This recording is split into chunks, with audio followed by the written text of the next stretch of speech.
We've spent over $34 million on helping to reduce bear attractants, bear-proof property, educate people, and a fairly costly trap and relocate program that proved to be largely ineffective. In my community, teachers are wearing bear whistles so they can call the kids back inside from recess because of the prevalence of bears in the playground. It's not safe. This is a very serious public safety issue. Believe it or not, that's a minister in the Ontario government speaking about the return of the spring bear hunt. The Wynne government has announced that for the first time since 1999, there will be a spring bear hunt in this province. That has animal activists like Julie Woodyear of the Zoo Check Canada upset. They've launched a lawsuit.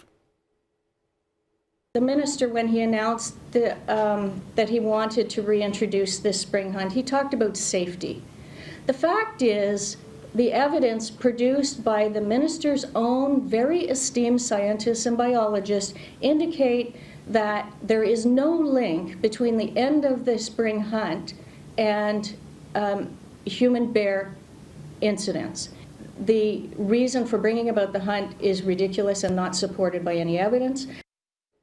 All right, well, there you have it from both sides. Let's turn to a man that, well, you might divide the audience as well, the way the previous two speakers have. Keith Beasley is one of the hosts of Canada in the Rough and friend of this program. And Keith, I got to ask you, what's the truth on this with the spring bear hunt? Why was it banned? Why is it coming back?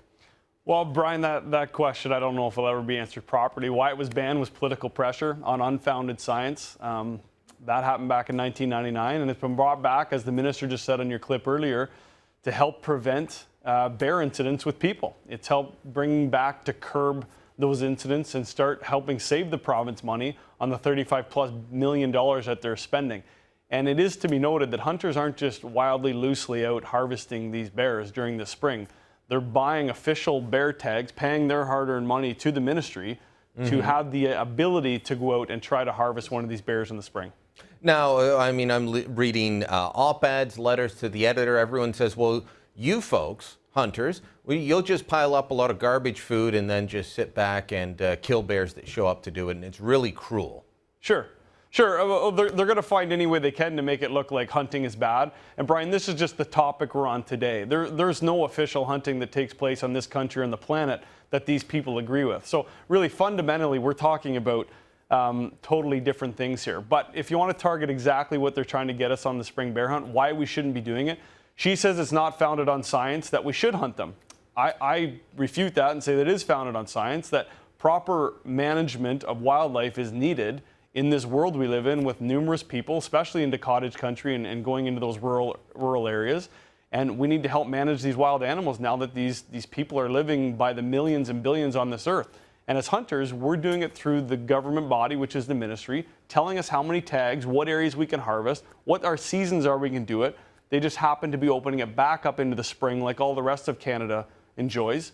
And it's just opening an opportunity to harvest more bears, which clearly is a problem in this country when teachers are wearing bear whistles around their necks and people not far from Toronto are getting attacked in their cottages. This is a concern. So I disagree with her 100%. If a hunter legally harvests a bear, takes it home and feeds his family with it, that bear may be off someone's porch tomorrow and taking care of it lethally. I don't know what the alternative is she's looking for. The last 15 years, they've caged them, packaged them up, and sent them to another community to be their problem. That's been the answer. It's cost $35 million minimum, and it hasn't helped. Yeah.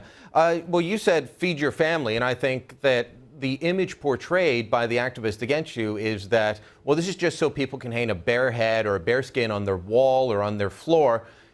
People, there's two things that I think a lot of city dwellers with no experience, no exposure to hunting don't understand. One, that you do actually eat the bear meat, and two, that bears are a real problem once you get outside of the city and not just a once-in-a-while thing.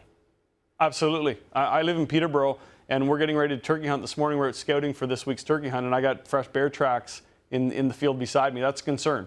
I've never had them there before. That's a new concern for me and my family and where we hunt.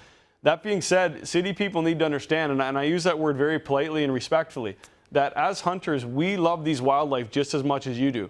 We just choose to manage and harvest some of them to feed our families with. I don't know where we've went wrong in society that that's not okay anymore. I don't know where we went wrong that it's a bad thing to say you're a hunter or to harvest an animal and eat your own meat. I don't know where Keith, we're vilified. I think it's that most people think that meat should come from a grocery store on a foam tray wrapped in plastic. Well, that's how boneless, skinless chicken breast comes. They don't even want to see the chicken. Sure. You told me a couple months back, we were talking down at the Sportsman Show, you said your kids will choose roast bear over roast beef. Yes, yeah, 100%. My kids love bear. And bear's a wonderful table fare, by the way. For anybody that believes it's not, it's a wonderful table fare. And the message for me today, representing hunters, is simply this. I wish these animal activists cared as much about human beings as they cared about these bears. I mean, I truly wish they would put their money back into communities or people or children that are in need, like they're spending their time and hard-earned money on bears and bear cubs. All they're talking about is worrying about orphaning cubs. Brian, to orphan a cub, a hunter has to do a criminal activity to shoot its mother, and he's not allowed to do that. So that's what we're talking about here. We're talking about criminals. We're not talking about hunters. Someone's going to break the law and harvest a female while she has cubs. That's not the intent or the purpose, and no hunter out there is going to do that.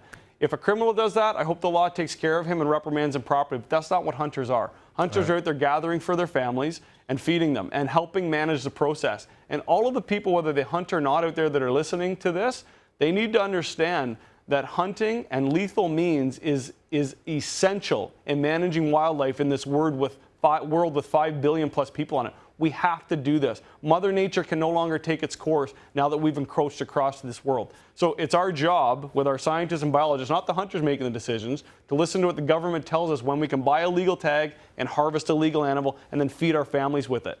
That's what this is about. We're just choosing not to go buy all of our groceries at the store and do some of it ourselves. But I don't know why that's so wrong to people. Well, not wrong to me. And Keith, you are the voice of reasons why we have you on. Thanks for dropping by. Thanks, Brian.